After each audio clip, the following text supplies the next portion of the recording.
of Souls. Fixed everything up here. If he couldn't find that, of course, he does have it. You have to play a basic land, but we wanted to get an explanation there from a very qualified judge in Jared Silva about what does happen. So now we're underway, and you see the one next to Michael's name. All right. I like elves in the matchup. Now that it's up a game, a game on the house, I'll take elves. Now it's up a game, you like elves here. Now, keep in mind for game number 2, because there's a game loss, no sideboarding. But Wesley gets to be on the play if he so chooses. Correct, and he did choose to be on the play. It looks like we're going to have a lightning bolt take care of the Llanowar Elves, not Elvish Mystic. Second time. They shouldn't do that. It should be one of the elves. Just keep it a Llanowar Elf. I mean, when sometimes we go to Legacy, we have Finhorn Elves floating around there crazy. too. Elves of the Deep Shadow. Now, obviously, there's an Elvish Mystic and a Llanowar Elves. Great. I can do this. I can do this. I can make it through this round. Razorverge Thicket as well. A Lightning Bolt's going to take care of the Elvish Mystic. If you're Wesley, it's just pinpoint removal. Just click and shoot. Just keep getting these elves off the table, because this is the definition of a critical mass deck. That's exactly what this elves deck is. They're Lightning Bolt, absolutely. Fire away. Now, the problem there, no land. And no third land is really bad news. He also has, I believe, drawn one of his Blood Moons, which is also not great. Another Elvish Mystic, another Llanowar Elves, another passing of the turn. The Blood Moon is quite poor. Sleight of Hand will be helpful, though. Let's take a look at a couple of cards. Stomping Ground is 1. Spell Snare is number 2. One card will go to the bottom here.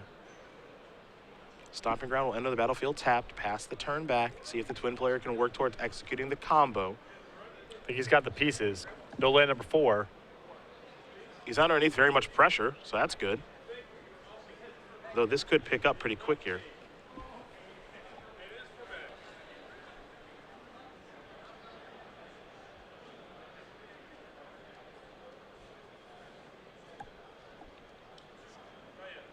There's Fauna Shaman. We don't see that one a ton.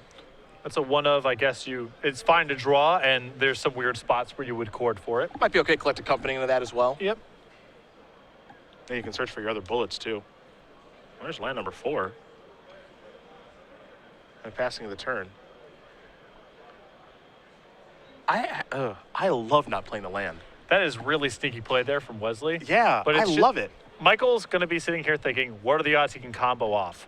And that's going to depend on certain variables. Now he's thinking, well, he has to have not only does he have to have one of the creatures and the twin, he has to have a 4th land. When you deploy it, Michael starts thinking it's more and more likely that, well, he might be able to combo this turn. By concealing the land, it makes it seem very unlikely. And I think we're going to be going to game 3 here in a moment. I love not playing the land there for all the reasons you mentioned. Just if you get into a player's mind and you're playing as twin, even though there is a copy of Spellskite, the thought process is certainly, and you need this, this, this, and this to win. What are the chances that's going to happen? Pretty low. It's like, well, I have all of that already. I don't even need to draw a card. But Spellskite's going to make things much more difficult now. Great card to get here. Here is Pestermite. Going to target the Spellskite. It's time to untap and take a draw. Serum Visions. Now he's got to find a way to get Spellskite off the table. So Fauna Shaman was much better than I think you and I thought. It's time for Wesley to scry. Well, if he feels like the game's going to go on for a long time because of the Spellskite, Fauna Shaman generates a lot of value.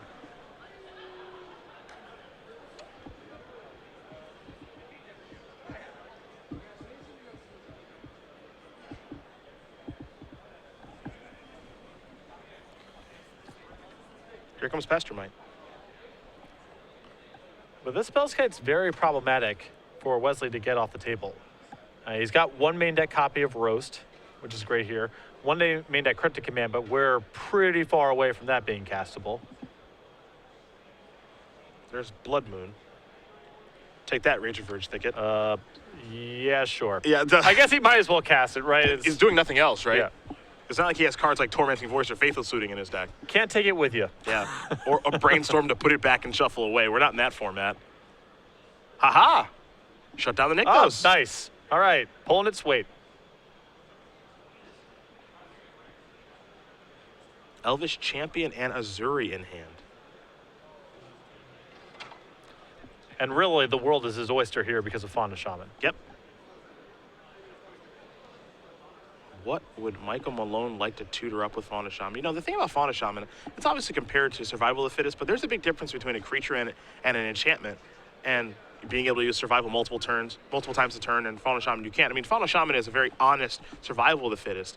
That said, if this card goes unchecked, it's very, very good. Yeah, it's not in Survival's league. Yeah. Don't get it wrong, but it's definitely going to have moments of being awesome.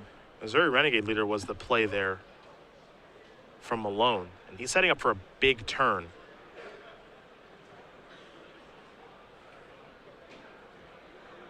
Wesley going to take a look at just how much damage he might be taking here. Already down a game.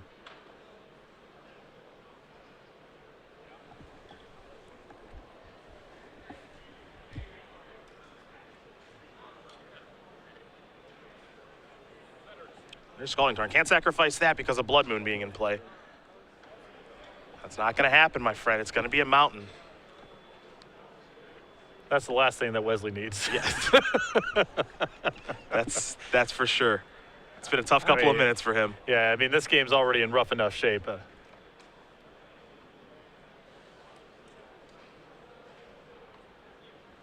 Has a Splinter Twin in hand. But he can't cast it because of that Spellskite. Both cards going to go to the bottom.